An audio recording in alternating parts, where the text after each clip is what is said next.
U കെയിൽ truck driver visa available ആണെന്ന് പറഞ്ഞാൽ ഞാനൊരു വീഡിയോ ഉണ്ട്. അതിൻ്റെ അടിസ്ഥാനത്തിലാണ് ഞാൻ ഈ വീഡിയോ ചെയ്യുന്നത്. ഇവിടെ വർക്ക് വിസ ഉള്ള എനിക്ക് ട്രക്ക് ലൈസൻസ് ഇട്ട് 1 മാസം കഴിഞ്ഞു. ഇപ്പോഴും ജോലി നോക്കിക്കൊണ്ടിരിക്കുകയാണ്. എവിടെ ജോബിന് ചെന്നാലും അവർ ചോദിക്കുന്നത് യു കെ അല്ലെങ്കിൽ യൂറോപ്പ് ഡ്രൈവിംഗ് എക്സ്പീരിയൻസ് ഉണ്ടോയെന്നാണ്. ഇവിടെ ആരെങ്കിലും ജോബ് തന്നാലല്ലേ നമുക്ക് എക്സ്പീരിയൻസ് ഉണ്ടാക്കാൻ കഴിയുള്ളൂ.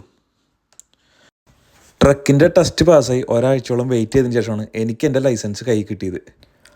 അന്ന് തന്നെ ഞാൻ ഇൻഡീഡ്, ടോട്ടൽ ജോബ്സ്, പിന്നെ അടുത്തുള്ള ഏജൻസികൾ ഇവരെല്ലാവരെയും കോൺടാക്റ്റ് ചെയ്ത് ജോബിനുള്ള അപ്ലിക്കേഷൻസ് ഞാൻ അയച്ചിരുന്നു. 2 വർഷമായിട്ട് ഡെലിവറി ഡ്രൈവറായിട്ട് എക്സ്പീരിയൻസ് ഉള്ള ഞാൻ ന്യൂ പാസേഴ്സിനെ വെൽക്കം ചെയ്തിട്ടുള്ളൊരു കമ്പനിയിലേക്ക് അപ്ലൈ ചെയ്തപ്പോൾ അവരെനിക്ക് തന്ന റിപ്ലൈ ആണ് ഞാനിവിടെ സ്ക്രീൻഷോട്ട് കൊടുത്തിരിക്കുന്നത്. അതുകൊണ്ട് ഇവിടുത്തെ എക്സ്പീരിയൻസ് ഇല്ലാതെ ജോലി കിട്ടാന്നുള്ള കുറച്ച് ബുദ്ധിമുട്ടുള്ള കാര്യമാണ്. എന്തായാലും ഞാൻ ജോബ് വാങ്ങും. ബാക്കി വിശേഷം അതിന് ശേഷം ഞാൻ പറയാം. ബൈ.